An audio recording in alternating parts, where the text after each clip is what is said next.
Bonjour, on souhaitait vous faire un rapide retour sur le niveau de consommation des produits hydroalcooliques dans les EHPAD de Bourgogne-Franche-Comté. Pour cela, on va vous restituer les résultats de l'enquête nationale qui était portée par la mission Primo, qui avait proposé à tous les EHPAD de France, courant 2022, de notifier vos consommations 2021. Donc pour cette surveillance, 86 EHPAD de Bourgogne-Franche-Comté ont participé, ce qui nous faisait un taux de participation de 21%, un taux un peu en dessous de la moyenne nationale, avec des taux sur une région qui allait de 15 à 70%. Un taux de participation aussi légèrement en baisse par rapport à 2020 où on était à 30%. Donc, quelques caractéristiques des établissements participants. Donc, un référent d'hygiène était présent dans 57% des EHPAD. Une expertise en hygiène, que ce soit par une équipe opérationnelle d'hygiène ou via une convention avec une équipe mobile d'hygiène, était présente dans 85% des EHPAD et la capacité médiane des établissements participants était de 80 lits ou 80 places. Donc voici les principaux résultats de cette surveillance. Et donc en 2021, pour la Bourgogne-Franche-Comté, on avait une médiane à un peu plus de 2 frictions par résident et par jour, avec une diminution entre 2020 et 2021.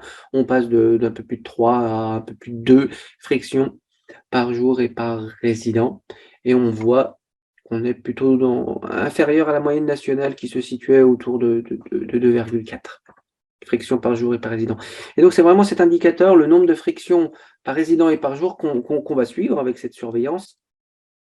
Et il faut savoir que cet indicateur a été repris dans la stratégie nationale 2022-2025 de prévention des infections et de l'antibiorésistance. Et le ministère, en fait, nous fixe comme objectif à horizon 2025 d'essayer d'atteindre les 4 frictions par résident et par jour. Et donc, à ce jour, en 2021, seuls 10% des EHPAD de Bourgogne-Franche-Comté ont atteint cet objectif à 4 frictions par résident et par jour. On voit que les EHPAD publics ont les chiffres de consommation les plus élevés comparativement aux EHPAD privés à but lucratif ou à but non lucratif.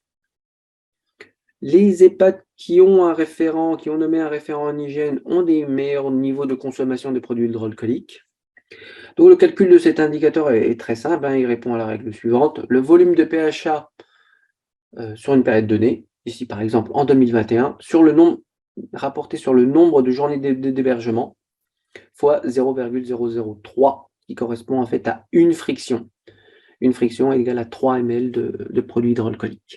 Et donc, cet indicateur est facile à calculer. On pourrait se dire que le ministère nous a fixé comme objectif un objectif un peu assez élevé, 4 frictions par résident et par jour. À titre de comparaison, je vous ai mis en fait le même indicateur qui est demandé sur le secteur sanitaire, où pareil, on a un nombre de frictions par jour et par patient recommandé en fonction du secteur d'activité. Exemple, pour les soins de longue durée, on attend 7 frictions par jour et par patient. Concrètement, qu'est-ce que cet indicateur représente? Donc, on va prendre quelques exemples.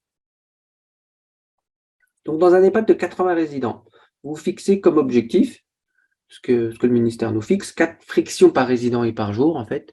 Cela reviendrait à consommer par jour 80 fois 4 fois 0,003. Et donc, ça reviendrait à une consommation journalière d'un peu moins d'1 litre pour atteindre cet objectif.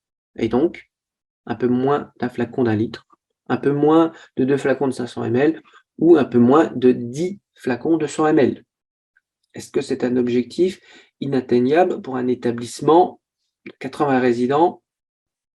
On peut faire l'exercice inverse. Vous connaissez votre résultat du nombre de frictions, vous pouvez très facilement savoir à peu près combien vous consommez par jour de produits hydroalcooliques. Exemple, dans le cas d'un EHPAD de 50 résidents, on vous donne vos résultats pour 2021 qui est de 2 frictions par résident et par jour, donc, ce qui veut dire concrètement que votre établissement va utiliser à peu près tous les jours 50 fois 2 fois 0,003, donc 300 ml de produits hydroalcooliques. Enfin, dernier exemple pour vous montrer que la formule qu'on utilise est plus précise que les petits calculs qu'on vient de réaliser. Exemple, dans un EHPAD de 224 résidents, ils ont consommé 337 litres en 2021, ce qui fait une consommation journalière de 923 ml. Et en appliquant le calcul, ça nous reviendrait à peu près à 2,5 frictions par résident et par jour. Ce calcul n'est pas tout à fait vrai parce que ça sous-entendrait que vous avez un taux d'occupation à 100%.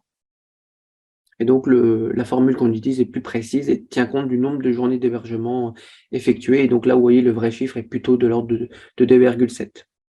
En conclusion, on peut dire que la participation à cette surveillance des consommations de PHA en EHPAD en Bourgogne-Franche-Comté était perfectible en 2021 et en diminution par rapport à 2020, avec un peu plus d'un établissement sur 5.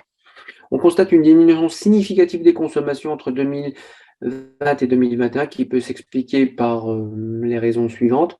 Peut-être une meilleure observance de l'hygiène des mains avec la crise pandémique en 2020, un possible relâchement des mesures barrières, dont l'hygiène des mains en 2021, et aussi possiblement un effet stock. Les établissements n'ont peut-être pas utilisé tout leur stock et leurs dons de PHA de 2020. Un élément qu'on peut retenir est que en 2021, seuls 10% des EHPAD de Bourgogne-Franche-Comté ont atteint l'objectif des 4 frictions par résident et par jour. Néanmoins, compte tenu du faible taux de participation et des potentiels biais de sélection, l'interprétation de ces résultats régionaux doit rester prudente et à confronter aux résultats nationaux qui sont en cours d'exploitation. Voici la liste des EHPAD qui ont participé en 2021. On les remercie pour leur participation. Ces résultats nous prouvent qu'il existe une importante marge de progression pour promouvoir l'hygiène des mains dans les établissements médico-sociaux.